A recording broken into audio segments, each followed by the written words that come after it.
नमस्कार जी, मैं आपका अपना कुलदीप अवस्थी।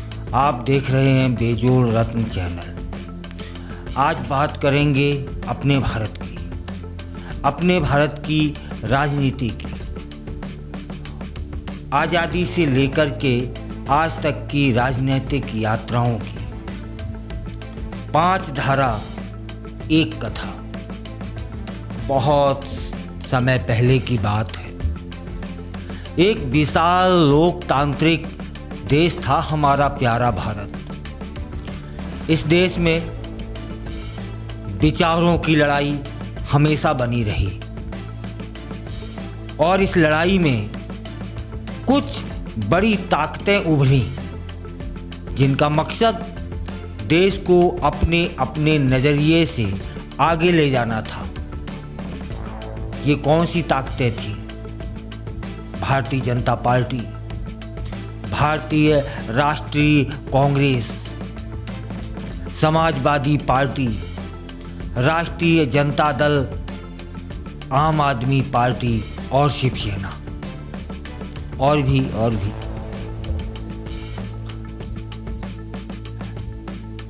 1857 की क्रांति के बाद जब भारत धीरे धीरे स्वतंत्रता की ओर बढ़ रहा था, तब 1885 में भारतीय राष्ट्रीय कांग्रेस की स्थापना होती है। कांग्रेस ब्रिटिश शासन के खिलाफ संघर्ष करने वाली प्रमुख ताकत बनी उस समय, जिसमें महात्मा गांधी, पंडित जवाहरलाल नेहरू, पटेल जैसे नेताओं ने इसे नई ऊंचाइयों तक पहुंचाया और फिर 1947 में देश को आज़ादी दिलाने में अहम भूमिका निभाई। आज़ादी के बाद कांग्रेस ने लंबे समय तक शासन भी किया, लेकिन समय के साथ इसका विरोध भी शुरू हो गया। 1975 में इंदिरा गांधी द्वारा लगाया गया आपातकाल एक टर्निंग पॉइंट साबित हुआ। उसी दौर में विपक्षी दलों का एक मजबूत गठबंधन बन गया, जिसमें समाजवादी विचारधारा वाले नेता भी शामिल हो गए। 1977 आता है, तब भारतीय जनता पार्टी की सरकार बनती है, लेकिन ज़्यादा दिनों तक वह टिक नहीं पाती है। 1980 में भारतीय जनता पार्टी का गठन हो जाता है और यह पार्टी हिंदुत्व और राष्ट्रवाद की विचारधारा पर आधारित थी और धीरे धीरे अपनी जड़ें मजबूत करती चली जा रही थी। इसी बीच समाजवादी विचारधारा के समर्थकों ने अपनी अलग एक पहचान बना ली। मुलायम सिंह यादव ने समाजवादी पार्टी की स्थापना की, जो कि उत्तर प्रदेश में पिछड़ी जातियों और किसानों की आवाज़ बनी। बिहार में लालू प्रसाद यादव ने इसी समाजवादी धारा से अलग होकर राष्ट्रीय जनता दल की स्थापना की और बिहार की राजनीति में अपना दबदबा बना लिया। इसी बीच में 1990 के दशक में अयोध्या में राम मंदिर आंदोलन जोर पकड़ने लगा था। उस आंदोलन ने भारतीय जनता पार्टी को नई पहचान दी और 1998 में अटल बिहारी वाजपेयी के नेतृत्व में पार्टी केंद्र की सत्ता तक पहुंच जाती है। वहीं दूसरी ओर समाजवादी पार्टी और राजद जैसे दल मंडल आयोग की सिफारिशों को लागू करवाकर सामाजिक न्याय की राजनीति को आगे बढ़ा रहे होते हैं।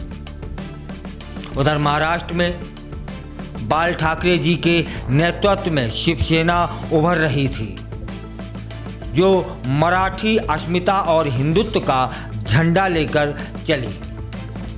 यह पार्टी बीएमसी चुनावों से लेकर महाराष्ट्र की सत्ता में एक महत्वपूर्ण खिलाड़ी हमेशा बनी रही। 2004 में कांग्रेस फिर सत्ता में आती है और मनमोहन सिंह प्रधानमंत्री बनते हैं, लेकिन 2011 के बाद देश में भ्रष्टाचार के मुद्दे पर एक नई आवाज़ उभरी। वह आवाज़ थी अन्ना आंदोलन की। उस आंदोलन ने एक नई पार्टी बना दी। उस पार्टी का नाम था आम आदमी पार्टी, जो कि अरविंद केजरीवाल उसकी अगुवाई कर रहे थे। पार्टी दिल्ली में सत्ता में आ जाती है और बाद में पंजाब तक अपना विस्तार कर लेती है। यह अलग बात है कि 2025 में आम आदमी पार्टी ने दिल्ली से सत्ता अपनी खो दी। चलिए उन्हीं वर्षों में अभी रहते हैं। 2014 में नरेंद्र मोदी के नेतृत्व में भाजपा ने प्रचंड बहुमत के साथ सत्ता हासिल कर ली।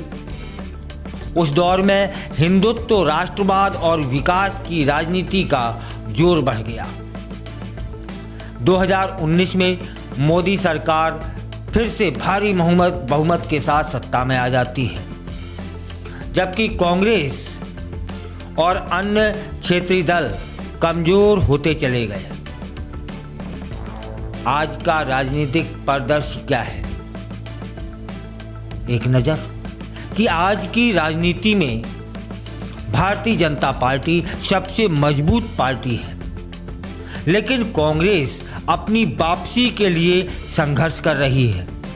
आम आदमी पार्टी नई राजनीति के दावों के साथ आगे बढ़ रही थी, लेकिन दिल्ली से हाथ धोना पड़ा। जबकि समाजवादी पार्टी और राजद जातिगत समीकरणों के सहारे अपनी पकड़ बनाए रखने की कोशिश कर रहे हैं। शिवसेना अब दो धड़ों में बट चुकी है। एक शिंदे गुट है और दूसरा उद्धव ठाकरे का गुट। अब निष्कर्ष तक पहुंचने का प्रयास करते हैं कि भारत की राजनीति एक नदी की तरह है, जिसमें कई धाराएं मिलती हैं और अलग होती रहती हैं। कभी कांग्रेस की लहर चलती है तो कभी भाजपा की आंधी। कभी आम आदमी पार्टी नई उम्मीद लेकर आती है तो कभी समाजवादी और क्षेत्रीय दल जनता को अपने साथ जोड़ने का प्रयास करते रहते हैं, क्योंकि लोकतंत्र में बदलाव ही सबसे बड़ा स्थायी तत्व है। यह थी हमारी राजनीति की धाराएं, विचार। अलग अलग विचारों के साथ अलग अलग पार्टियां चल रही हैं, लेकिन अभी तो यही लग रहा है कि इन पार्टियों के विचार अलग हो सकते हैं, उद्देश्य अलग हो सकते हैं, मकसद अलग हो सकते हैं, लेकिन सभी पार्टियों का एक ही उद्देश्य सामने उभर कर आया है, वह है भारत का विकास।